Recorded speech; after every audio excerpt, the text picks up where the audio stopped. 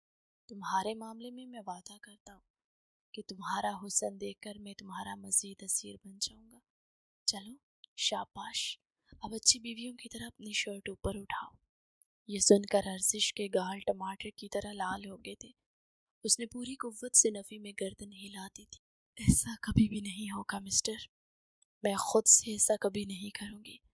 اس کی زبان اچانک سے پھسلی تو تیمور نے اس کی ٹانگوں کو پکڑ کر اسے کھینچ کر ایک بار پھر سے اپنے قریب کیا۔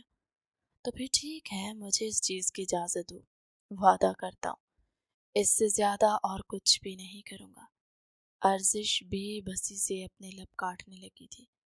جب تیمور نے اس کی حرکت دیکھی تو اس کے نچلے ہونٹ کو اس کے دانت سے چھڑایا اور اس کو چومتے ہوئے ان پر ظلم نہ ڈھایا کرو، اس چیز کا حق صرف اور صرف میرے پاس ہے۔ یہ کہہ کر اس نے ارزش کے گرد اپنے بازو حائل کر دیے تھے اور اپنا ماتھا اس کے ماتھے کے ساتھ جوڑے اس کی سانسوں کو محسوس کر رہا تھا جو کہ بہت تیز تیز چل رہی تھی۔ ارزش کا سینہ بھی مسلسل اوپر نیچے ہو رہا تھا۔ وہ اس وقت 18 سال کی تھی، اپنی جوانی کے جوبن پر تھی، اور جذبات بھی اچانک بھڑک جاتے تھے۔ یہی تو وجہ تھی کہ وہ چاہ کر بھی تیمور کو انکار نہیں کر سکتی تھی۔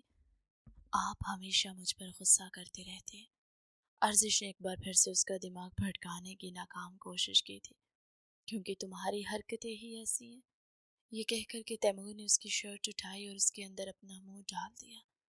ارزش کے لیے سب کچھ بالکل اچانک تھا، جیسے تیمور کے ہونٹ اس کی دھڑکنوں سے جا کر ٹکرائے۔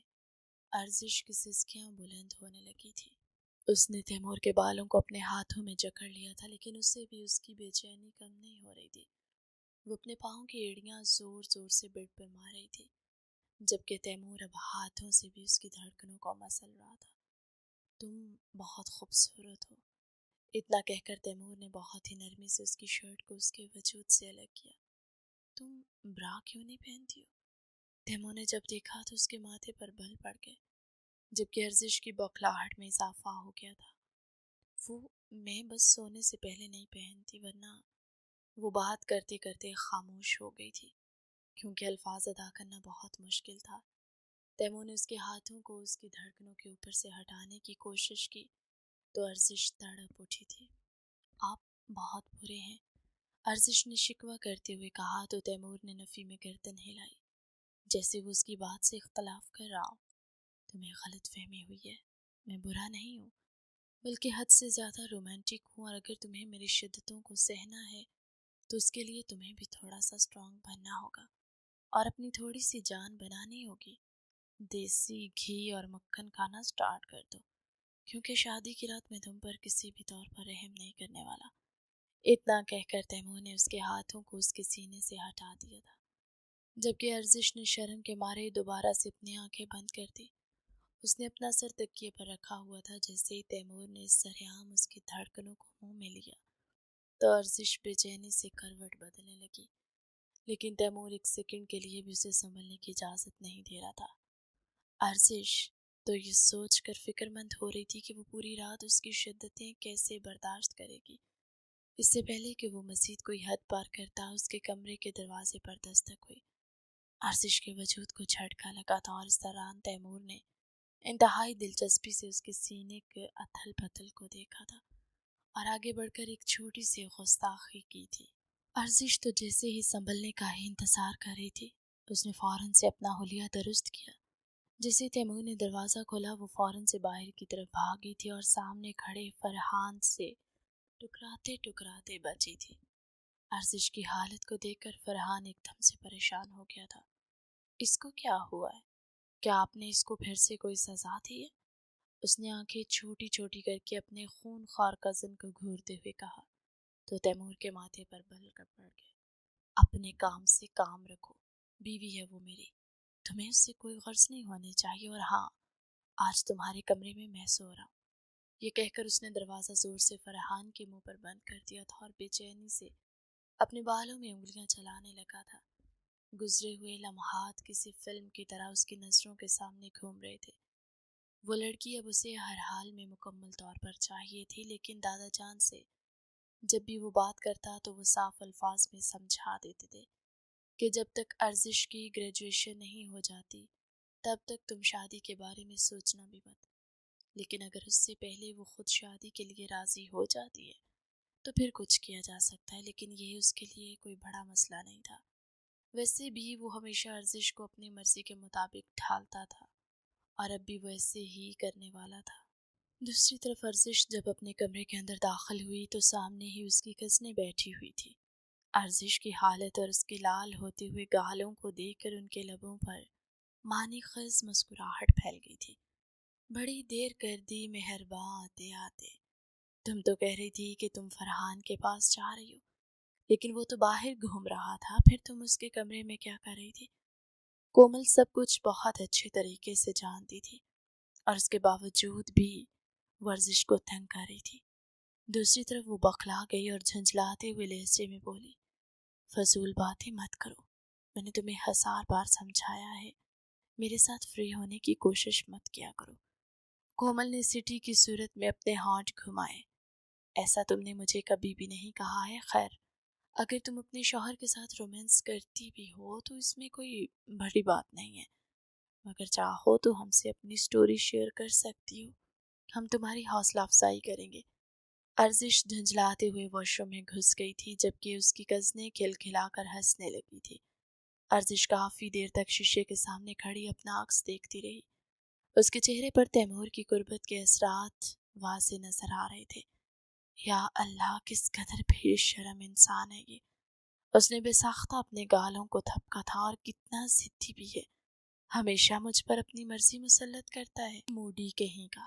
اس نے برا سا منہ بنایا تھا، آج بھی وہ اس کے چنگل میں پھنس گئی تھی اور کوشش کے باوجود کچھ بھی نہیں کر پائی تھی۔ یہ تو اس کی قسمت اچھی تھی کہ فرحان بر وقت وہاں پر آ گیا تھا، ورنہ کوئی بھروسہ نہیں تھا کہ وہ شخص واقعی میں مکمل طور پر اس کے وجود میں اتر جاتا، اور ابھی اسی زبردستی کا بدلہ لینے کے لیے وہ پلان بنا رہی تھی کہ کس طرح سے تیمور سے اپنا حساب کتاب برابر کر سکے۔ حالانکہ دل کے کسی کونے میں یہ بات بھی موجود تھی کہ اس کا پلان ہمیشہ کی طرح فیل ہو جائے گا اور بالآخر اسے بازوؤں میں ہار ماننی پڑے گی، لیکن جیسے اس کے دماغ میں پلان آیا اس کے لبوں پر ایک شاطرانہ سی مسکراہٹ پھیل گئی تھی۔ اس نے جلدی سے فریش ہونے کے بعد کپڑے چینج کیے۔ اس بار وہ برا پہننا نہیں بھولی تھی کیونکہ روم میں باقی لڑکیاں موجود تھی۔ بہت سے سوال جواب کرتی اور اس کی ناک میں دم کر دیتی۔ وہ ان کے پاس بیٹھنے کی بجائے اپنے سٹڈی ٹیبل پر جا کر بیٹھ گئی تھی اور زور و شور سے لکھنے لگی۔ اس کی کزن دیکھ کر حیران رہ گئی کیونکہ محترمہ نے کبھی پیپرز میں بھی نہیں پڑھا تھا۔ وہ ربی عزت نے علما کا ورد کرتے ہوئے جاتی تھی اور یہی ورد کرتے ہوئے واپس آتی تھی، اور پھر رزلٹ سے ایک ہفتہ پہلے تک چائے نماز پر بیٹھ جاتی تھی۔ اس کی خوش قسمتی یہ تھی کہ ہمیشہ ہی وہ پاسنگ مارکس لے لیتی تھی، جس میں بھی اس کا یہ کہنا تھا کہ اس کا کوئی کمال نہیں، یہ اس کی دعاؤں کا اثر ہے۔ پس پردہ یہ بھی ہوتا تھا کہ وہ ہر بار پرنسپل کو ایک موٹی رقم دے کر چیٹنگ کر لیتی تھی، لیکن ابھی اس چیز کے بارے میں وہ باقی لوگوں کو تو نہیں بتا سکتی تھی، ورنہ بقول اس کے خاندان میں اس کی بدنامی ہو جاتی۔ کومل کو بھی اب اس کا لکھنا پڑھنا ہضم نہیں ہوا تھا۔ یار ارزش، پیپرز تو ختم ہو گئے ہیں، پھر تم کون سی پڑھائی کر رہی ہو؟ یہ سن کر ارزش نے پلٹ کر اس سے خون خوار نظروں سے دیکھا۔ پتہ نہیں تم لوگوں کا مسئلہ کیا ہے، جب میں پڑھتی ہوں تب بھی تم لوگوں کو ٹینشن ہوتی ہے، نہ پڑھوں تب بھی تم لوگوں کو پریشانی ہونے لگتی ہے۔ مجھے تو ایسا محسوس ہو رہا ہے جیسے اپنی مرضی سے اب میں یہاں کچھ کر بھی نہیں سکتی۔ اٹھ کر باہر جانے لگی، لیکن جیسے ہی تیمور کا خیال آیا تو سٹپٹاتے ہوئے واپس پلٹی تھی۔ اب کی بار وہ بالکنی میں جا کر بیٹھ گئی تھی اور پھر بہت ہی سج دھج کر تحریر لکھنے لگی تھی۔ کام پورا کرنے کے بعد اس نے اس تحریر کو الماری میں چھپایا اور لاک لگا دیا۔ اس دوران بھی اس کی کزن دلچسپی سے دیکھ رہی تھی، اور پھر ارزش خود اطمینان سے بیڈ پر جا کر سو گئی تھی۔ اس کا سونے کا پرابلم نہیں تھا، وہ کہیں پر بھی سوتی تھی اسے نیند آ جاتی تھی، اور تیمور اکثر ہی اس کی سعادت کی وجہ سے اس سے جیلس ہوتا تھا، کیونکہ تیمور کو ایک تو بڑی مشکل سے نیند آتی تھی، اور جب اس کی آنکھ کسی معمولی سی آہٹ پر کھل جائے تو وہ ساری رات سو نہیں سکتا تھا۔